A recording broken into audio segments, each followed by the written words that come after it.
J'espère vraiment que vous allez apprécier ma recette. Tout de suite, voilà pour vous mon entrée. Voilà, j'ai voulu vous présenter comment réaliser chez soi une crème de jambon à la forestière. Pour cela, c'est très simple. Nous avons du jambon, comme vous pouvez le voir, mais également du fromage frais, également de la crème fraîche. Nous allons mélanger tout à l'heure. Nous avons du persil et de la ciboulette. Nous avons un petit peu de beurre et surtout, très important, les champignons de Paris que nous allons émincer tout à l'heure. Et puis, tout simplement, du sel et un peu de poivre. C'est parti pour la recette. Et voilà donc notre recette qui va commencer. Donc, je vais vous demander à tous les trois de faire 3 activités distinctes en parallèle. Qui veut s'occuper des champignons tout d'abord? Les champignons, alors voilà, les champignons, il va falloir dans un premier temps les émincer, voilà, avec le couteau et la planche en bois. Et puis tout simplement les faire revenir à la poêle avec une noisette de beurre et un peu de persil. Pendant ce temps-là, qui veut s'occuper du jambon? Alors le jambon c'est quand même relativement simple, voilà. Eh bien, il va falloir tout simplement hacher le jambon, le couper en petits morceaux. Tout simplement. Pendant ce temps-là, Gustave va s'occuper du fromage frais qu'il va mélanger. Normalement 2 cuillères à soupe pour 1 cuillère à soupe de crème fraîche. Et donc on peut faire ça autant de fois qu'on veut. Donc c'est-à-dire on peut mettre a priori tout le samouraï et toute la crème fraîche épaisse. Voilà à l'intérieur du bol. Et voilà, et oh là là, mais en fait ça super bien. Alors il faut que ce soit une petite texture crémeuse. Hein, on voit bien que c'est plutôt crémeux hein, quand on voilà. Très bien, voilà. C'est plutôt bien. C'est de rajouter un petit peu de fromage frais. Ces champignons dans la poêle avec une noisette de beurre et le persil. Le persil, très important. Je pense qu'on est bon. Oui. Ah oui. C'est gagné. C'est gagné. C'est tout? Tout pour la crème, tout pour le jambon. On attend rapidement les champignons qui vont commencer. On fait d'abord, évidemment, chauffer la poêle et le beurre. Bien sûr, il faut faire attention à prendre que les bonnes feuilles pour être sûr de ne pas gâcher la saveur des bons champignons. Exactement, parce que les champignons, Cette belle et tendre saveur qui s'échappe de ces champignons de Paris. on la sent venir, l'odeur forestière, un petit peu la forêt. Voilà. On sent l'odeur chasse et pêche, cette bonne odeur qui nous rappelle nos vacances chez nos grands-parents. Chez nos grands-parents, tout dans un milieu rural donc. Exactement. Et que Oh là là. faisons-nous de ces...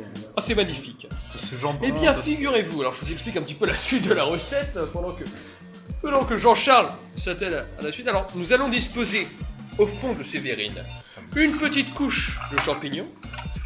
Ensuite, nous disposerons par-dessus le jambon haché et ensuite la crème fraîche par-dessus que nous pourrons agrémenter. Ah oui, un détail important, que j'ai oublié, la ciboulette. La ciboulette, évidemment.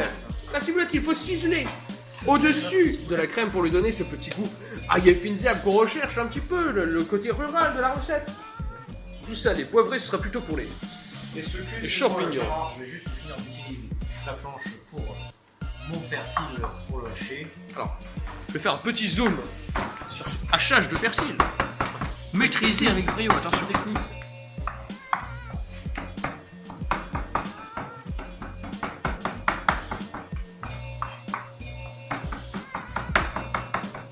Et comme il fait les choses bien, Jean-Charles, comme il aime bien les faire. Et malheureusement, vous ne pouvez pas sentir la bonne odeur que revient de ce persil. C'est bien dommage. C'est bien dommage. On ne peut pas, évidemment, donner toutes les sensations à nos chers téléspectateurs. Exactement. Ce serait trop bien, ce serait trop... Voilà. Pendant ce temps-là, Gustave surveille les champignons. La cuisson, effectivement. La cuisson, voilà. Là, il faut bien faire revenir tout ça. Ah mais oui. Bon, après, il ne faut pas non plus économiser par le travail. On ne le fait pas. Exactement. Nous pouvons voir que les champignons rendent leur jus. mais nous allons tout de même augmenter le feu pour être sûr de pouvoir bien les saisir et leur donner une bonne couleur. Et les dorer un petit peu, hein, voilà, les rendre un petit peu plus colorés, voilà, avec Exactement. le beurre. Ah là là. Que c'est appétissant. Excellent. Et voilà, et la fin de la ciboulette. Et on est bien, je pense que là on est bien. Là vraiment.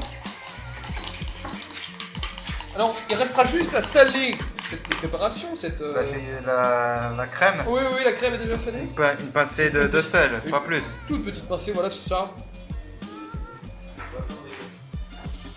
Et voilà, et ensuite, une fois qu'ils seront bien dorés, eh bien, il ne restera plus qu'à les laisser un petit peu refroidir, à rajouter un peu de sel et de poivre, et le tour sera joué. À tout de suite. Et voilà que nous retrouvons nos magnifiques champignons qui ont été tout à fait saisis, voilà. Belle couleur avec le persil là. Rien que l'odeur, c'est voilà, c'est un régal rien que de les voir et de les sentir. Donc on va les laisser refroidir un tout petit peu. Et voilà, maintenant que nos champignons ont bien refroidi, nous allons pouvoir les disposer comme ceci, voilà, au fond de petite verrine. Et donc par-dessus, alors on peut déjà commencer à mettre le jambon par-dessus les couches de champignons, par-dessus lesquelles on mettra donc une petite, c'est ça. alors je ne sais pas, on verra le nombre en fonction, hein, mais voilà, il faut qu'il y ait une certaine équité dans les proportions. Alors regardez ça. Ils s'en donnent à cœur joie et c'est magnifique de les voir travailler comme ça, de voir l'œuvre qu'ils produisent.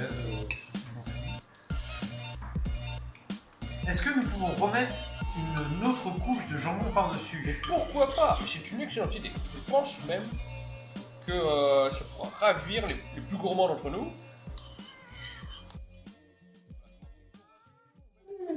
C'est ainsi que notre émission se termine, après un magnifique repas passé ensemble, dans la joie et la bonne humeur, à la manière des plus grands festins et des banquets des rois d'autrefois. Vous pouvez cliquer ici si vous souhaitez découvrir d'autres vidéos de Cuisinez-vous. N'oubliez pas de vous abonner et de mettre un like sur cette vidéo. A très bientôt, je l'espère.